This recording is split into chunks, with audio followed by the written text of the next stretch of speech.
સ્વાગત છે આપ સૌનું મારી ચેનલ પર। તો મિત્રો આપણે જોઈ રહ્યા છીએ ધોરણ 12નો વિષય મનોવિજ્ઞાનનું સોલ્યુશન। ઓકે મિત્રો, તો આ વિડીયોમાં તમને બધા MCQ હું કરાવીશ, અને જો વિડીયો તમને ગમે તો લાઈક કરો, શેર કરો અને સબસ્ક્રાઈબ કરો। ઓકે મિત્રો, ચાલો તો આપણે સોલ્યુશન જોઈએ। ઓકે મિત્રો, તો વિભાગ અ, ધ્વનિનો એકમ એટલે આપણને ખબર છે ડેસિબલ, એટલે એને શોર્ટ ફોર્મમાં શું લખાય છે ડી। સંવેદનની પૂર્વ શરત કઈ છે તો મિત્રો ધ્યાન આવશે, બરાબર ને, ધ્યાન। જ્ઞાનેન્દ્રિયો દ્વારા થતો ઉત્પાદકનો અનુભવ એટલે શું તો સંવેદન આવશે। દ્રષ્ટિ સંવેદન માટે શું અનિવાર્ય છે તો પ્રકાશની હાજરી। પ્રકાશની હાજરી સિવાય આપણે કંઈ જોઈ શકતા નથી। કીકીએ કેટલા ઇંચનું છે તો 1/8 આન્સર આવશે। ઓકે, પછી હેનિંગે ઘનના કેટલા પ્રકાર દર્શાવ્યા છે તો 6 પ્રકાર, બરાબર। પછી ધ્યાનની જનની એટલે રસ, બરાબર ને। પછી કયો વૈજ્ઞાનિકના માટે ધ્યાન એટલે પસંદગીયુક્ત ઉદ્દીપકો પર માનસિક કેન્દ્રીકરણ કરવું, બરાબર, તો જેમ્સ ડેવર। પૂરકતાનો નિયમ શેની સાથે સંકળાયેલો છે તો પ્રત્યક્ષીકૃત સાહિત્ય, બરાબર।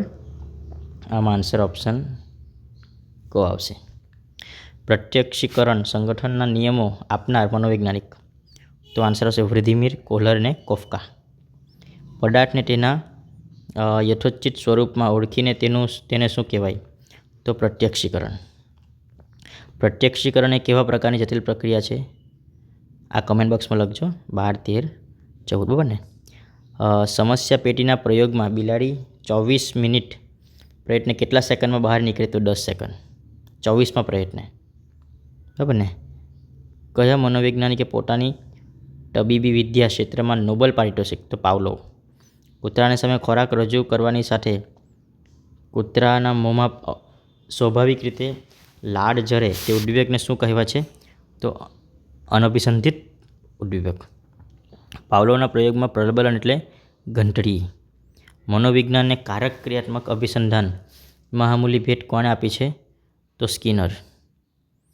પછી આપણે જોઈએ કેટલી વાર હાથ દબાવવાની પ્રતિક્રિયા અંતે ઉંદરને સમજ પ્રાપ્ત થઈ છે। હાથ દબાવવાની અન્નગુટિકા પ્રાપ્ત કરવા માટે કેટલા તો 4। શીખેલી પ્રતિક્રિયાનું લુપ્તતાનું શું કહે છે તો વિલોપન। જે ઉદ્દીપક માટે પ્રાણી અનભિસંધિત ઉદ્દીપક જેવી પ્રતિક્રિયા આપે છે તે ઉદ્દીપકને શું કહેવામાં આવે છે તો અભિસંધિત પ્રતિક્રિયા। કયા પ્રકારના શિક્ષણમાં પ્રાણી પ્રતિક્રિયા કરે તો તેને ખોરાક મળે તો કારક અભિસંધાન, બરાબર ને, સ્કિનરનો। વ્યક્તિગત ભિન્નતાના આધારે બુદ્ધિની વ્યાખ્યા આપવાનો સૌપ્રથમ પ્રયાસ કોણે કર્યો હતો તો એબિંગહોસે, બરાબર। બુદ્ધિનો અંગનો ત્રિપરિમાણાત્મક ગિલફ્રડ, બરાબર। માનસિક પડકાર ધરાવતી વ્યક્તિને બુદ્ધિની આંખ કેટલી હોય છે તો થી નીચે, બરાબર ને, 70થી નીચે આવશે આન્સર આમાં। સ્ટેનફોર્ડ બીને બુદ્ધિ કસોટી અંગ્રેજી ભાષામાં સૌપ્રથમ કોણે રજૂ કરેલી હતી તો સાયમન, બીન અને સાયમન, બરાબર, સાયમન આવશે। રેવેનની બુદ્ધિ કસોટીમાં બહુવિકલ્પિક પ્રશ્નો કેટલા તો 60।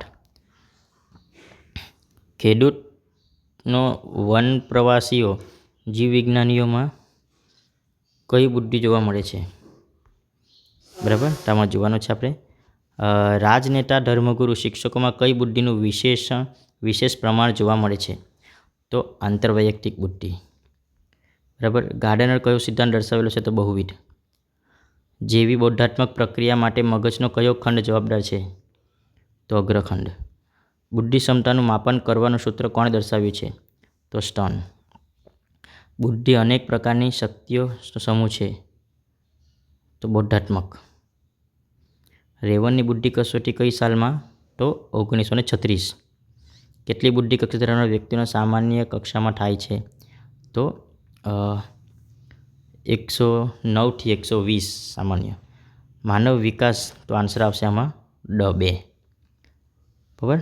આ 37 તમે જોઈ લેજો। પ્રતિભા સંપન્ન વ્યક્તિઓના અભ્યાસ ઈસવીસન 1925માં કોણે શરૂ કર્યો તો ટર્બન। મનોદુર્બળતાના કેટલા પ્રકાર છે આન્સર કમેન્ટમાં લખજો। માનવીના વિચાર, વાણી, રીતિભાત અને જીવનશૈલી પર વધુ અસર કરતું પરિબળ કયું છે તો સમૂહ માધ્યમો। વિવિધ વ્યક્તિ, વસ્તુ, પરિસ્થિતિ કે બનાવ પ્રત્યે જે ખ્યાલો બંધાય. મનોવલણ. મનોશારીરિક વર્તનની માનસિક તત્પરતા એટલે શું? તો મનોવલણ. મનોવલણ જન્મજાત નહીં પરંતુ કેવા હોય છે? તો સંપાદિત. માતા પિતા, ભાઈ ભાંડુ સાથે થતી વિધાયક પારસ્પરિક આંતરક્રિયા, પ્રેમ, સ્નેહ અને શું આવે છે એમાં? વિધાયક મનોવલણ. બરાબર.